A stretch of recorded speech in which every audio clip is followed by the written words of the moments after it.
ओम शांति। मुरली की तारीख है 20-3-2026। बाबा मुरली का सार बता रहे हैं।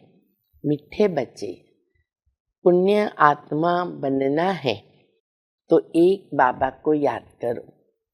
याद से खाद निकलेगी और आत्मा पावन बनेगी। प्रश्न है, कौन सी स्मृति रहे तो कभी भी किसी बात में मूंझ नहीं सकते। उत्तर है, कौन सी स्मृति? तो एक शब्द है ड्रामा। बनी बनाई बन रही, अब कुछ बननी नहीं। ये अनादि ड्रामा चलता ही रहता है। इसमें किसी बात में मूंझने की दरकार नहीं। कई बच्चे कहते हैं, पता नहीं ये हमारा अंतिम 84वां जन्म है या नहीं, मूंझ जाते हैं। बाबा कहते हैं, मूंझो नहीं, मनुष्य से देवता बनने का पुरुषार्थ करो। बाबा मुरली की शुरुआत में आत्मा को, हम बच्चों को स्वधर्म की स्मृति दिलाती। बच्चे, तुम्हारा स्वधर्म शांत है। फिर बाबा कहते हैं, बच्चे मेरा जो असली नाम है वो शिव है। बाकी भक्ति मार्ग में अनेक नाम रख दिए।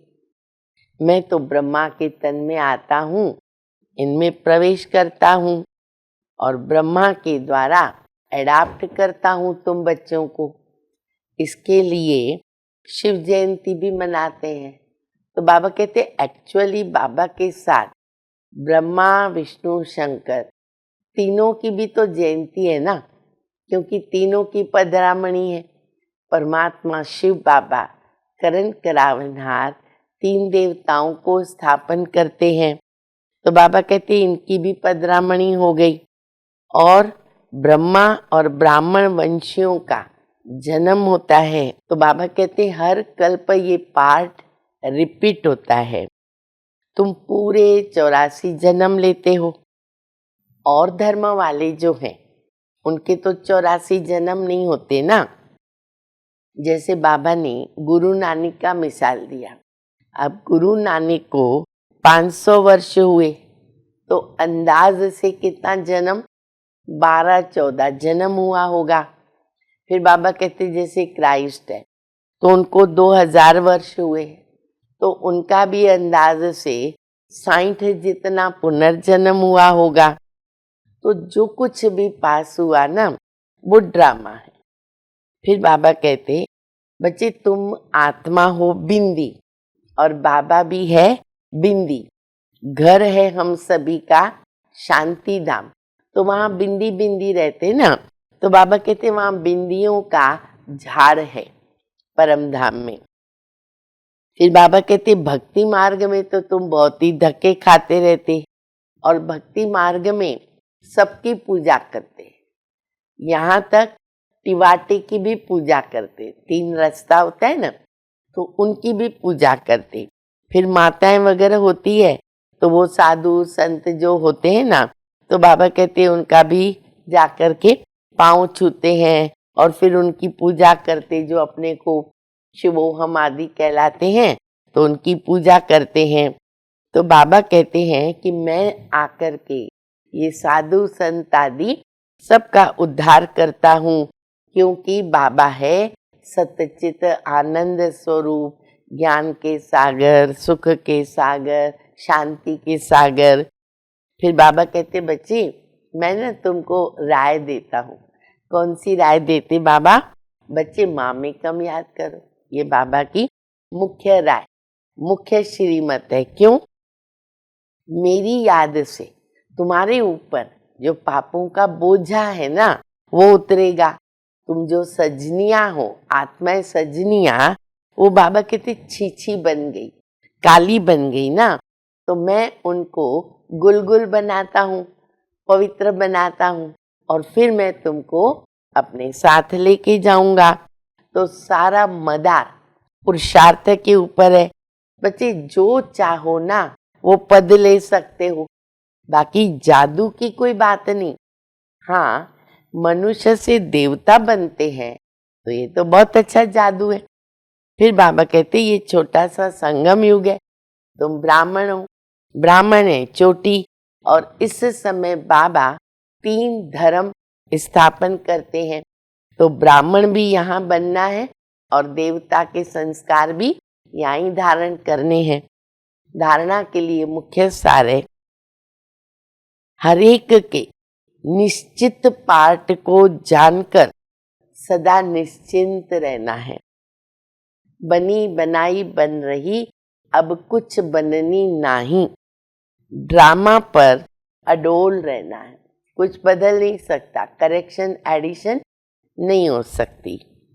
दूसरा, इस छोटे से संगम युग पर बाबा से पूरा वर्षा लेना है। याद के बल से खाद निकालकर स्वयं को कौड़ी से हीरे जैसा बनाना है। मीठे झाड़ का सैपलिंग लग रहा है ना, तो बाबा कहते सैपलिंग में चलने के लिए लायक बनना है, वरदान है। एक बाबा की याद में सदा मग्न रहकर एक रस अवस्था बनाने वाले साक्षी दृष्टा भव।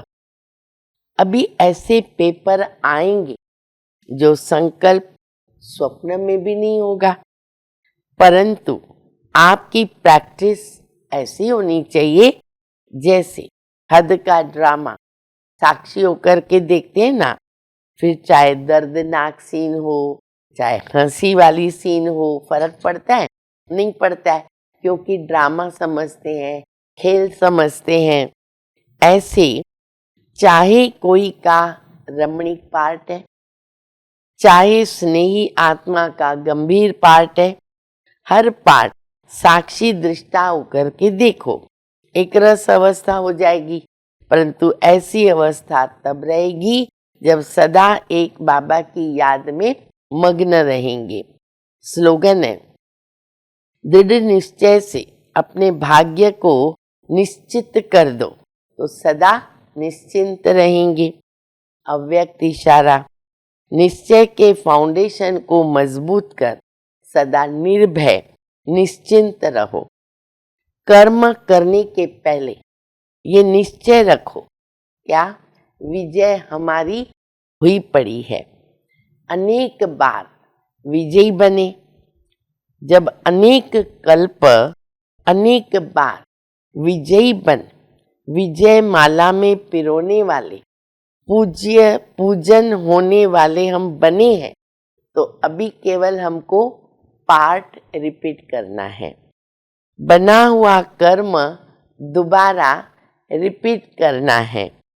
इसीलिए कहा जाता बना बनाया, सब बना बनाया है, रिपीट करना है।